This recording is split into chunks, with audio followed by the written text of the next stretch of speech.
The Upanishads, translated by F. Max Muller in 2 parts. Part 2, Introduction 5.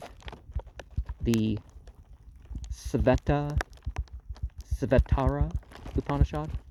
The Svetasvatara-Upanishad has been handed down as one of the 33 Upanishads of Vedas, and though this has been doubted, no real argument has ever been brought forward to invalidate the tradition which represents it as belonging to the Taittiriya, or Black Yajurveda. It is sometimes called the Svetasvatara-Upanishad, page 274, and is frequently spoken of in the plural as Svetasvatara-Upanishad. At the end of the last Adhyaya, we read that Svetasvatara told it to the best among the hermits, and that it should be kept secret, and not to be taught to anyone except to a son or a regular pupil. Remember, 33 is the number of entities that are worshipped in the Rigveda. It is also called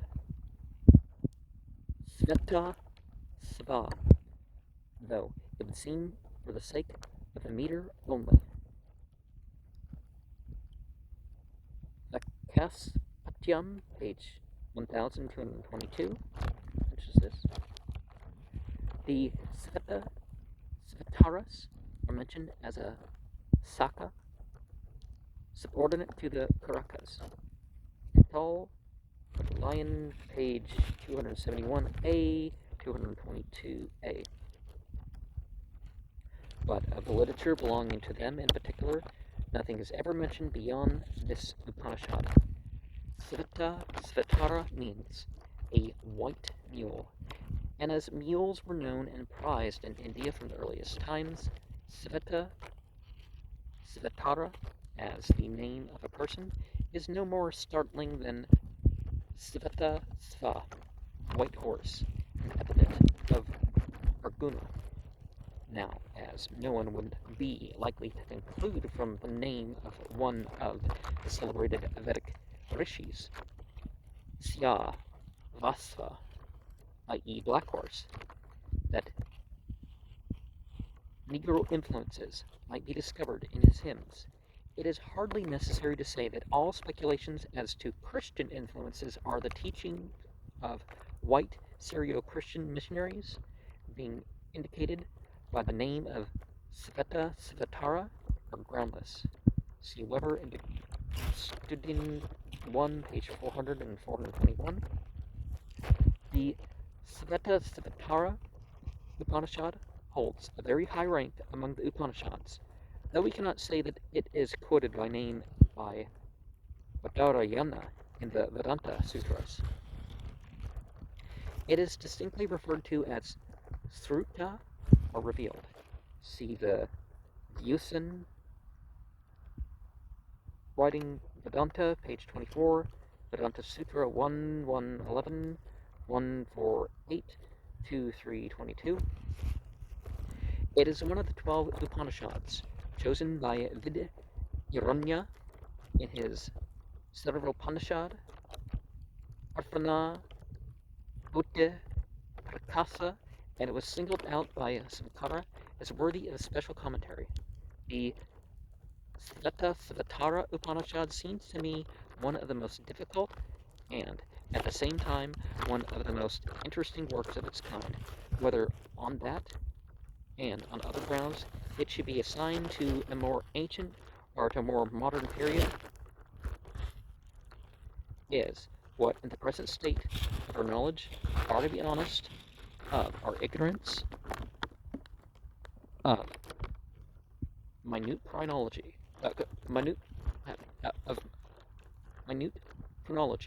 during the Vedic period, no true scholar would venture to assert.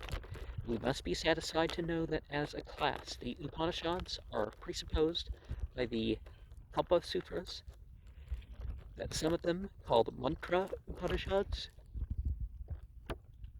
form part of the more modern Samhitas, and that there are portions, even in the Rigveda Samhita, for which the name of Upanishad is claimed by the Anukramanis. See Sacred Books of the East, Volume 1, page 66 of the introduction.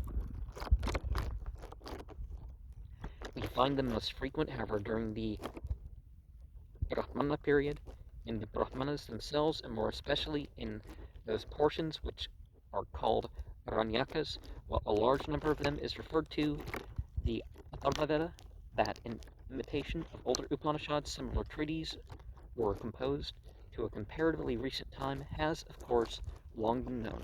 But when we approach the question whether among the ancient and genuine Upanishads one may be older than the other, we find that, though we may guess much, we can prove nothing. The Upanishads belong to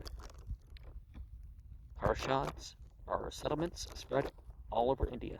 There is a stock of ideas, even of expressions, common to most of them. Yet the ideas collected in the Upanishads cannot all have grown up in one and the same place, still less in irregular succession. They must have had an independent growth, determined by individual and local influences and opinions, which, in one village seem far advanced, would in another be looked upon as behind the world. Long been known. Sacred Books of the East, introduction, page 67. Well, what's backwards and what's not backwards? Some of that is just completely cultural, whether and not have anything to do with advancement or not. It's like, oh, this is a popular thing and this is the way of the times. It's like, well, that doesn't mean it's advanced. It just means it is. We admire the ingenuineness of those who sometimes in this, sometimes in that, peculiarly see a clear indication of the modern date of an Upanishad. But to a conscientious scholar, such arguments are really distasteful for the very sake of their ingenuineness.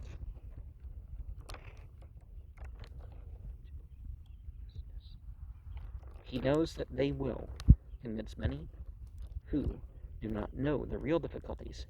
He knows they will have to be got out of the way with no small trouble, and he knows that even if they should prove true in the end, they will require very different support from what they have hitherto received before they can be admitted to the narrow circle of scientific facts, while fully admitting, therefore, that the Svetasvatara-Upanishad has its peculiar features and its peculiar difficulties. I must most strongly maintain that no argument that has as yet been brought forward seems to me to prove in any sense of the word its modern character.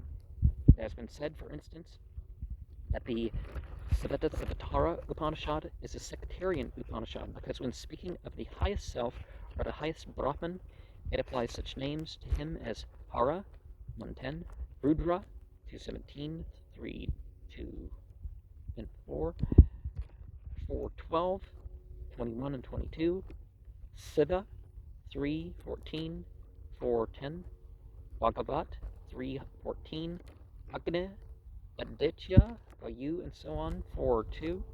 But here it is simply taken for granted that the idea of the highest self was developed first, and after it had reached its highest purity, was lowered again by an identification with mythological and personal entities. It questions whether the conception of the highest self was formed once and once only, whether it was formed after all the personal and mythological entities had first been merged into one Lord, Prajapati, or whether it was discovered behind the veil of any other name in the mythological pantheon of the past, have never been mooted.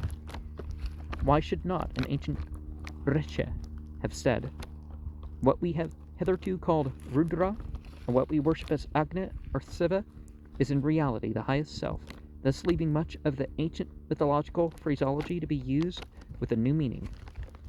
Well, think of the physical world, the beings of the spiritual world that connect to that, the parts of ourselves, and all that, as really relating to those qualities of that which has an essence, which is really beyond what we can be talking about, but which is the highest divinity, but our highest self. Our higher self is the one that refers to that, right? Why should we at once conclude that the late sectarian worshippers of mythological entities replaced again the highest self after their fathers had discovered it by their own sectarian names? If we adopt the former view, the Upanishads, which still show these rudera of the ancient temples, would have to be considered as more primitive even than those in which the idea of the Brahman, or highest self, has reached its utmost purity.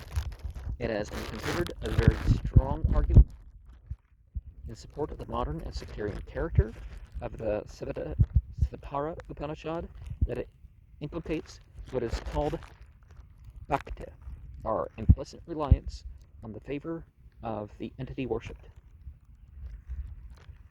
Weber Indica Studien 1 422 in History of Indian Literature, page 238.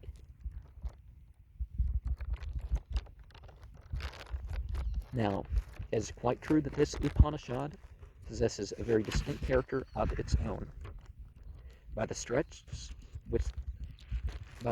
which it lays on the personal and sometimes almost mythical character of the Supreme Spirit, but so far from inculcating bhakti in the modern sense of the word, it never mentions that word except in the very last verse, a verse which, if necessary, certain critics would soon dispose of as a palpable addition.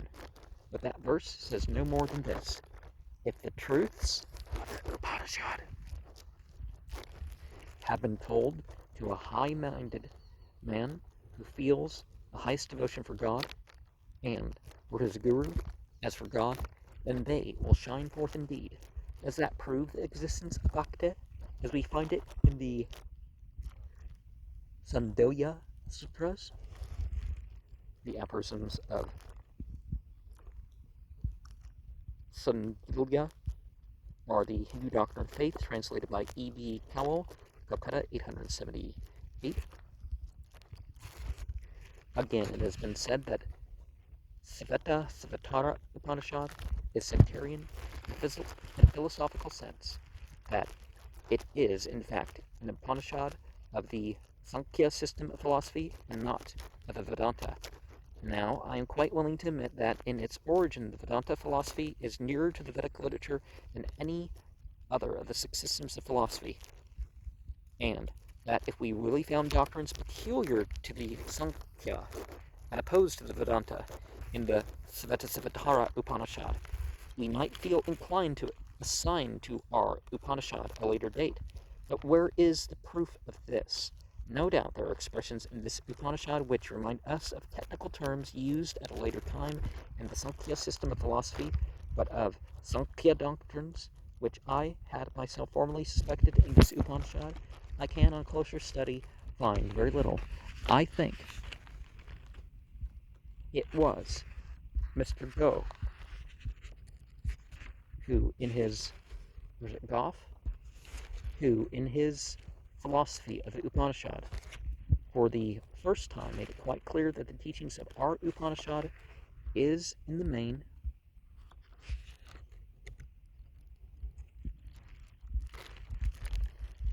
the same as that of the other Upanishads.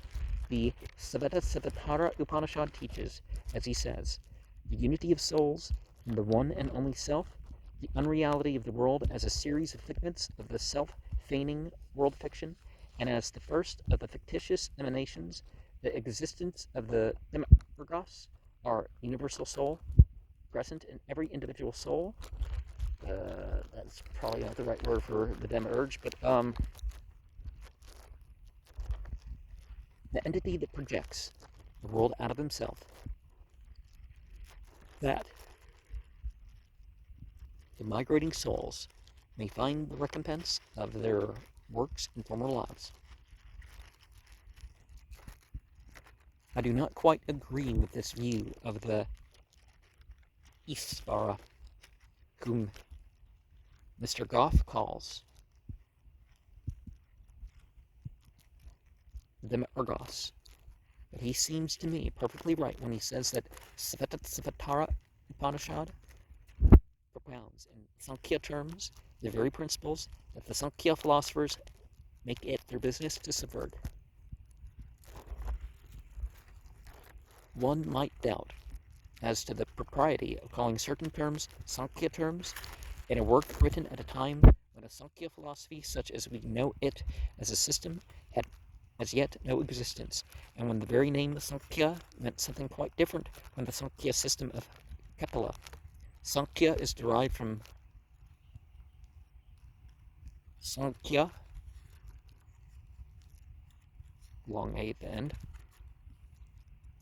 and that meaning counting, number, name, corresponding very nearly to the Greek logos.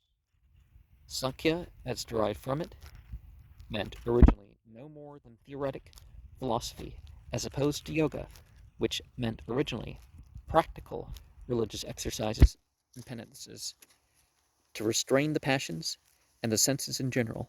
All other interpretations of these words, when they have become technical names, are of later date. But even in their later forms, whatever we may think of the coincidences and differences between the Sankhya and Vedanta systems of philosophy, there is one point on which they are diametrically opposed. Whatever else the Sankhya may be, it is dualistic. Whatever else the Vedanta may be, it is monistic. And the Sankhya nature, or whatever else we may call it, is independent of the Purusha, and the Vedanta it is not. Now the Svetasvatara-Upanishad states distinctly that nature, or what in the Sankhya philosophy is intended by pradhana, is not an independent power, but a power, sakti, forming the very self of the deva, light being. Sages we read, devoted to meditation and concentration, have seen the power belonging to God himself hidden in its own qualities. What is really peculiar in the Svetasvatara-Upanishad is the strong stress which it lays on the personality of the Lord. The Isvara, Deva, in the passage quoted, is perhaps the nearest approach to our own idea of a personal God, though without the background which the Vedanta always retains for it. It is God as creator and ruler of the world, as Isvara, Lord, but not as Paramatman, or the highest self.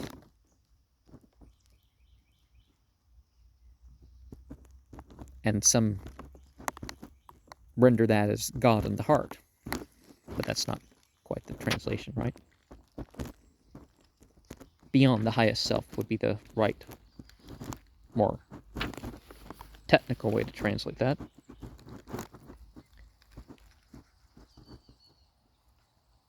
Paramatman consists, no doubt, his real essence, but creation and creator have a phenomenal character only.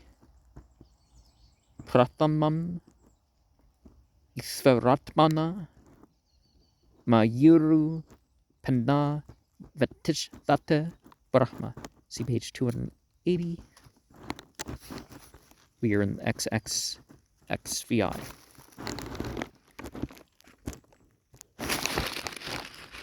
The creation is Maya in its original sense of work, then of phenomenal work, then of illusion. The creator is Magyen in its original sense of worker or maker, but again in that character, phenomenal only. Magi Sregate sarvam tat.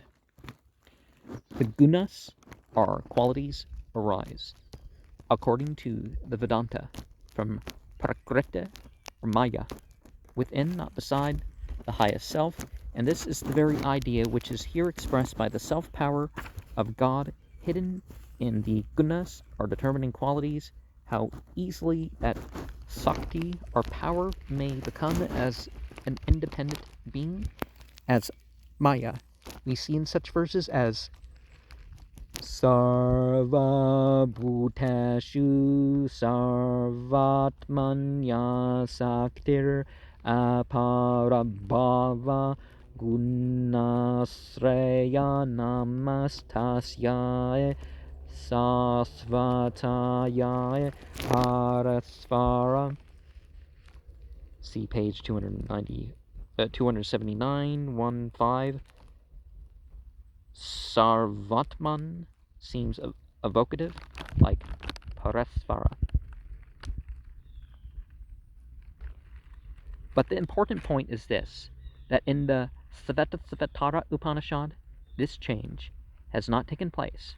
Throughout the whole of it, we have one being only as the cause of everything. Number 2, whatever Sankhya philosophers of a later date may have imagined that they could discover in that Upanishad in support of their theories, there is not one passage in it which, if rightly interpreted, not by itself, but in connection with the whole text, could be quoted in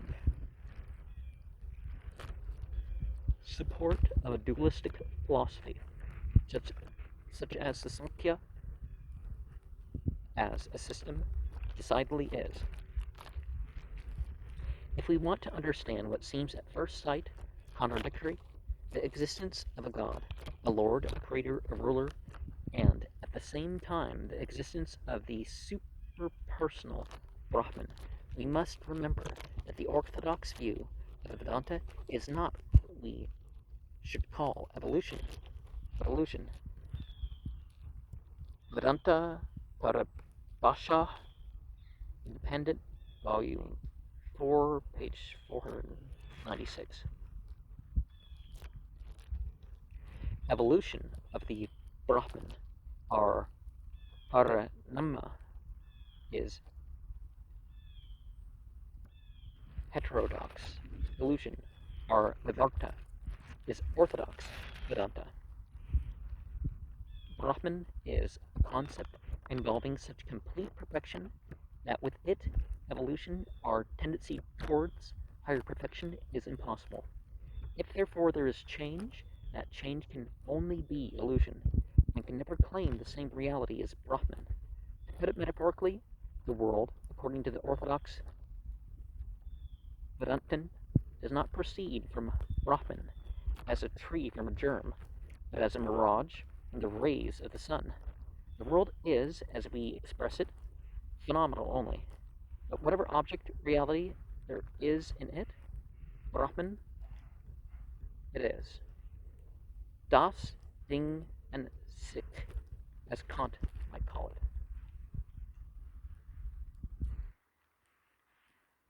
Then what is Isvara, or Deva, the Lord or God? The answers given to this question are not very explicit.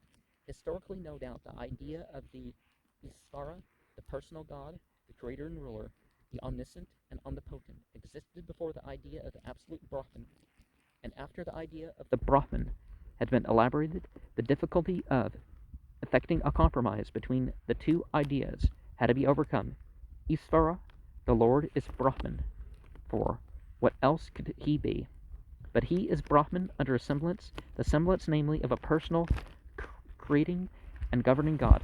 He is not created, but it is the creator. An office too low, it was supposed for Brahman. The power which enabled Isvara to create was a power within him, not independent of him. Whether we call it Vatma Sakti, Maya, or Prakriti, that power is really inconceivable, and it has assumed different forms in the mind of different Vedantists that In the end, Maya herself is represented as creating power, nay, as having created Isvara himself. In our Upanishad, however, Isvara is the creator. And though, philosophically speaking, we should say that he was conceived as phenomenal, yet we must never forget that the phenomenal is the form of the real, and Isvara, therefore, an aspect of Brahman. This God, says Pramada Dasa Mitra, is the spirit consciousness of the universe.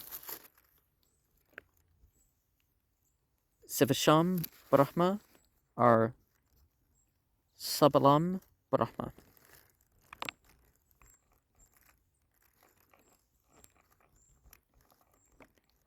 This God, says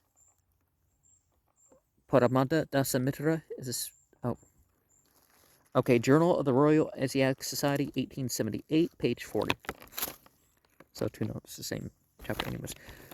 Whilst an extremely limited portion, and that only of the material universe, enters into my consciousness, the whole of the conscious universe, together of course with the material one that hangs upon it, enters into the consciousness of God. And again, whilst we, the Divatmans, are subject to Maya, and Maya is subject to Isvara.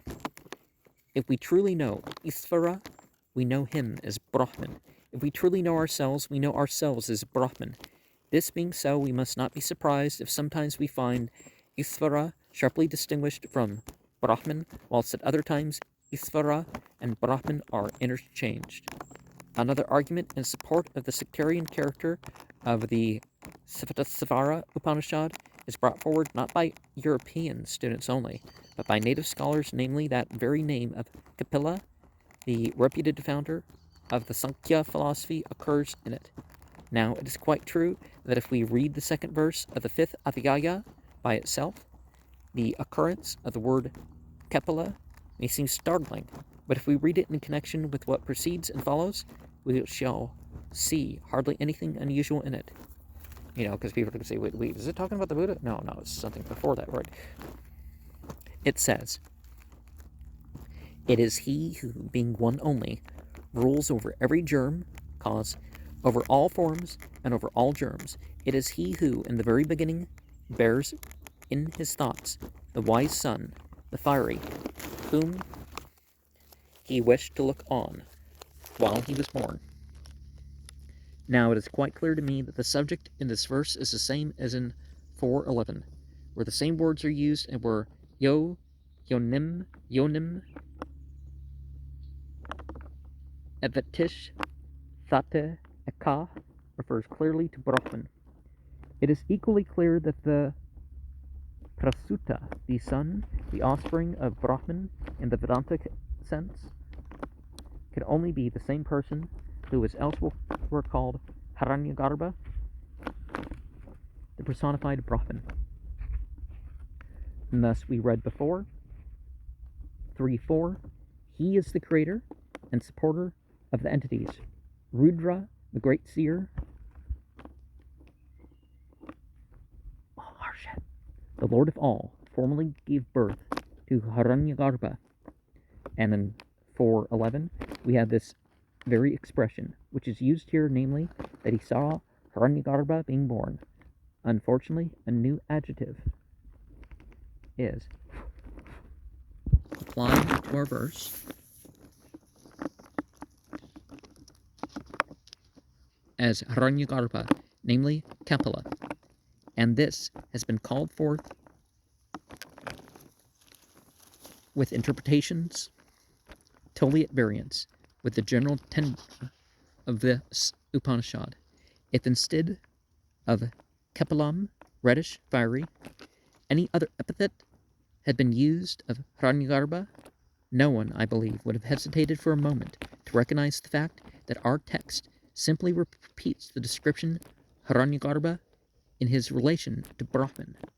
For the other epithet, Rishim, like Maharishim, is too often applied to Brahman himself and to Hiranyagarbha to require any explanation. Other colors instead of Kapila are Nila, Harita, Lohitaksha, C414.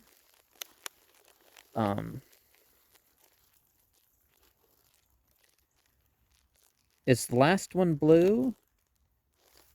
Is the one in the middle yellow? And is the other one green? I'm not sure. But it's well known as a fact that the Hindus, even as early as the Brahmana period, were fond of tracing their various branches of knowledge back to Brahman, or to Brahman Svayambhu, and then through Prakapata, who even in the Rig Veda 10:121:10 replaces Hiranyagarbha, and sometimes through the Devas, such as Mrityu, Vayu, Indra, Agni, and so on, the various ancestors of their ancient families. See the Vamsa Brahmana, edited by Burnell, page 10, Brihadaranyaka Upanishad, page 185 to 224. In the beginning of the Upanishad, we are told that Brahman told it to Atharvan, Atharvan to Agnir, Agnir to Satyavaha, Bharadvaga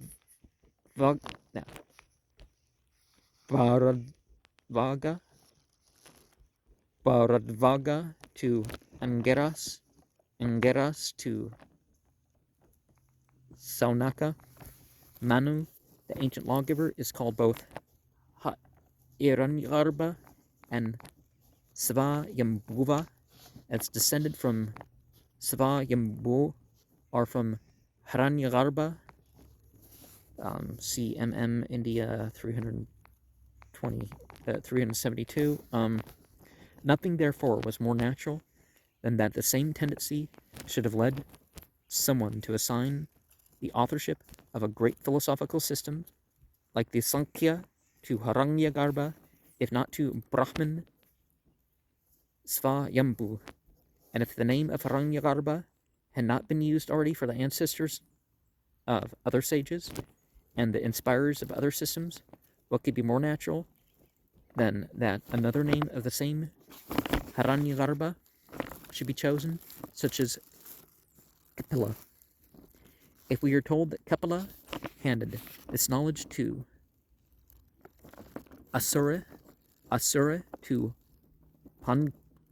Pankasika, this again is in perfect keeping with the character of literary tradition in India.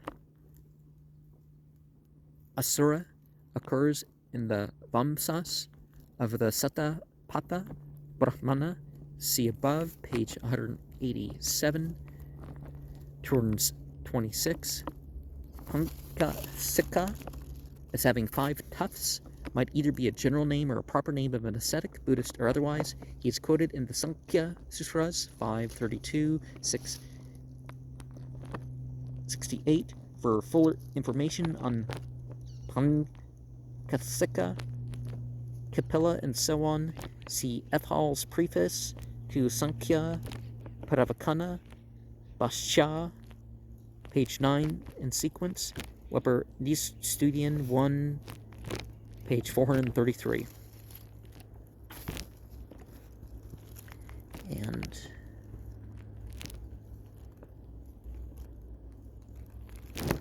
But after all this was settled, after Kapila had been accepted, like Hiranyagarbha, as the follower of a great system of philosophy, there came a reaction. People had now learned to believe in a real Kapila, and when looking out for credentials for him, they found him wherever the word Kapila occurred in old writings. The question whether there was ever a real historical person who took the name of Kapila and taught the Sankhya Sutras does not concern us here. I see no evidence for it. What is instructive is this, that our very passage, which may have suggested at first the name of Kapila, as distinct from Hiranyagarbha, Kapila, was later on appealed to prove the primordial existence of a Kapila, the founder of the Sankhya philosophy.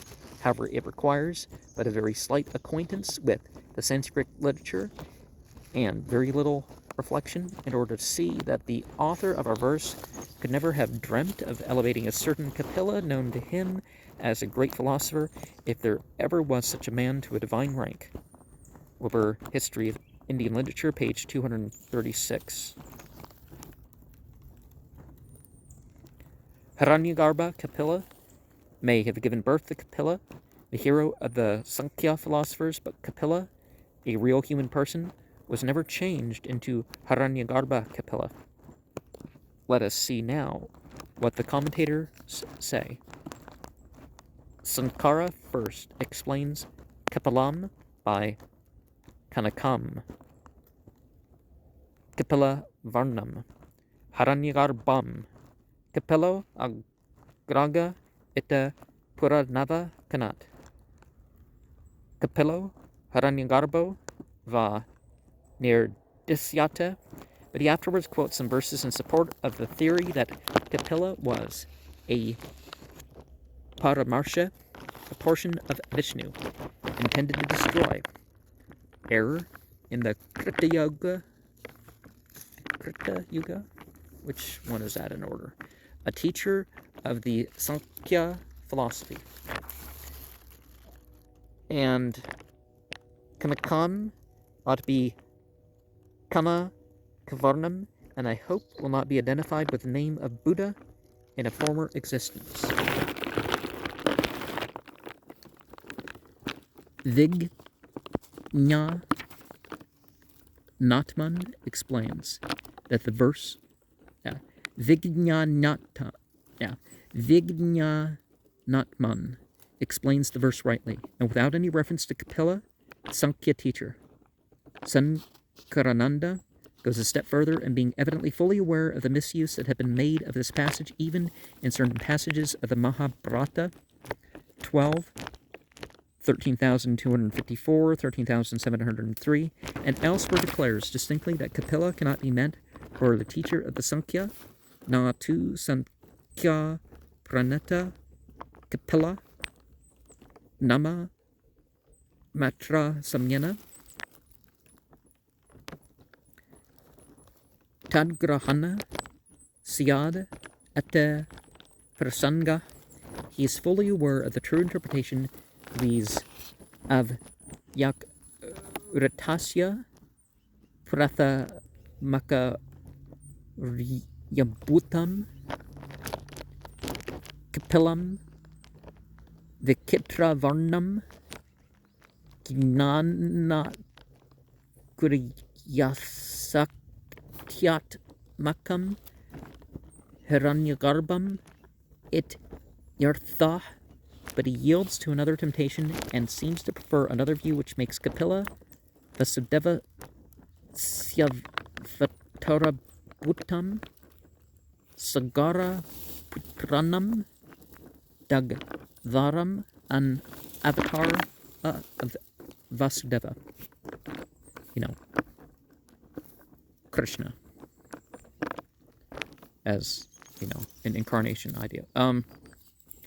The burner of the sons of Sagara.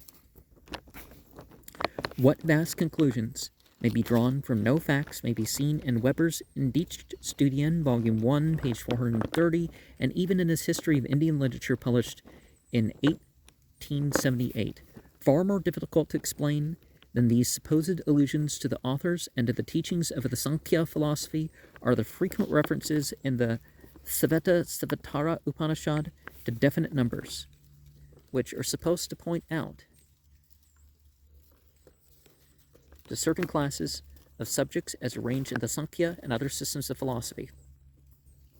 The Sankhya philosophy is fond of counting and arranging, and its very name is sometimes supposed to have been chosen because it numbers, Sankhya, the subjects of which it treats. It is certainly true that if we meet, as we do in the Svetasvatara-Upanishad, with classes of things, see 1, 4, 5, and 6, 3, numbered as 1, 2, 3, 5, 8, 16, 20, 48, 50, and more, and if some of these numbers agree with those recognized in the later Sankhya and Yoga systems, we feel doubtful as to whether these coincidences are accidental, or whether, if not accidental, they are due to borrowing on the part of those latter systems, or on the part of the Upanishads. I feel it impossible to come to a decision at this point. Even so early as the hymns of the Rig Veda, we meet with these numbers assigned to days and months and seasons, rivers and countries, sacrifices and entities. They clearly prove the existence of a considerable amount of intellectual labor which had become fixed and traditional before the composition of such hymns, and they prove the same in the case of certain Upanishads. But beyond this, for the present, I should not like to go, and I must say that the attempts of most of the Indian commentators at explaining such numbers by reference to latter systems of philosophy or cosmology are generally forced and unsatisfactory. One more point I ought to mention as indicating the age of the Svetasvatara-Upanishad, and that is the obscurity of many of its verses, which may be due to a corruption of the text and the number of various readings recognized as such by the commentators. Some of them have been mentioned in the notes to my translation. The text of this Upanishad was printed by Dr. Rower in the Bibliotheca Indica with some Kara's commentary I have consulted besides the commentary of Natman, the pupil of Paramahamsa Parevra Karya Srimag Nata Makarya MSIO 1133, and a third commentary by Sankara Nanda, the pupil of Paramahamsa Parivragaka Karya Nandatman, manuscript I.O. 1878. These were kindly lent to me by Dr. Rost, the learned and liberal librarian of the India office.